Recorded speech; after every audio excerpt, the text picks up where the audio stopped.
28 days, 6 hours, 42 minutes, 12 seconds. That is when the world will end.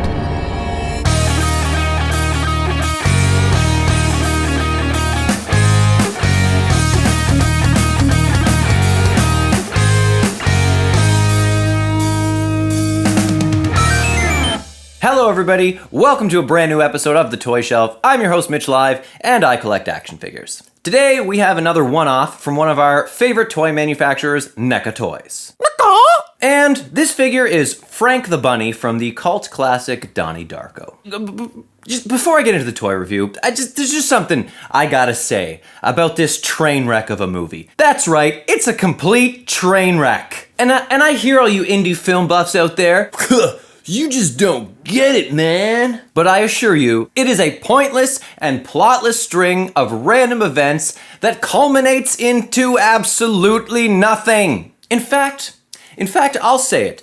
Donnie Darko is the worst time travel movie that's ever been made. If you can even call it that. I mean, don't get me wrong. I enjoyed the film when I watched it. I was enthralled. I was letting it take me on a journey and hoping it would take me somewhere, profound. I was extremely let down. Apparently, all the destruction and all the strange things that Donnie Darko does in this movie, under the influence of Frank, is all to lead him back in time so that he'll stay in his bedroom and die like he was supposed to. Like he would have had Frank the Bunny not lured him away from his room. So again, Frank the spirit lures Donnie out of his room so that he can start the chain of events to prevent Frank the person from dying due to Donnie Darko, but the events that lead to Frank the person dying only happen because Frank the spirit pulled Donnie away from the bedroom so that he could avoid Donnie killing... Oh no, I've gone cross-eyed. So not only does this movie completely undo all of its own plot points by the end of the movie, but it just leaves so many more questions than answers. Like, for example, is this even a time travel movie? And if so, what kind of time travel are we talking here? Are we talking like a closed-loop time travel movie? Because if that's the case, then nothing that any of the characters do are going to affect the outcome. There's just going to be an infinite circle of Franks and Donnies leaving the bed and going back to bed and the engine coming? Or is it like the alternate universe or branch timeline theory, where for any situation there's two possible outcomes, they create two individual timelines? Meaning there's a timeline where Donnie does die, and there's a timeline where Donnie doesn't die. But in the timeline where Donnie does die, where does the plane engine come from? Because if Donnie died, then there's no time travel. And if there's no time travel, then there's no plane engine. Huh? Oh yeah, the toy review. I was just getting there. Anyways, if you have your own theories or interpretations of this movie, whether you loved it or hate it, tell us in the comments. Maybe you can help me understand this movie. We'd love to hear your thoughts on the matter. But anyway, the toy review. So I actually really enjoy this figure. Frank the Bunny has one of the most disturbing faces that I've ever seen. And they do a pretty good job of giving him that really creepy Frank the Bunny vibe. He comes with a base, and this base has a mailbox attached to it.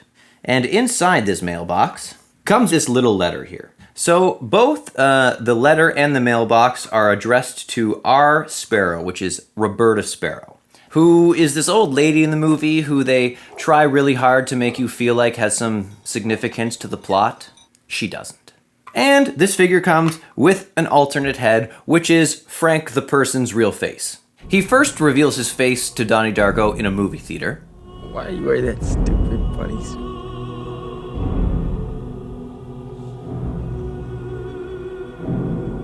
Why are you wearing that stupid man suit? He takes off his mask for Donnie to reveal his missing eye, which gets explained later in the movie. I really feel like that the alternate head here is really the cherry on top of this pretty badass figure. And I use the term action figure very lightly here because he really isn't very poseable at all. His arms, his shoulders and his head move, but not very well. That's pretty much what you'd expect with the NECA toy. They tend to put more emphasis on the realism of the figure and a little less on the posability. It's kind of like a breed between a statue and an action figure. And this is the only character that NECA makes from Donnie Darko, bringing us to the end of another Toy Shelf one-off. And if you enjoyed this episode, let the YouTube gods know by tossing us a little like and a subscribe. Thanks for hanging out with us on the Toy Shelf, and remember, you're never too old to play with toys.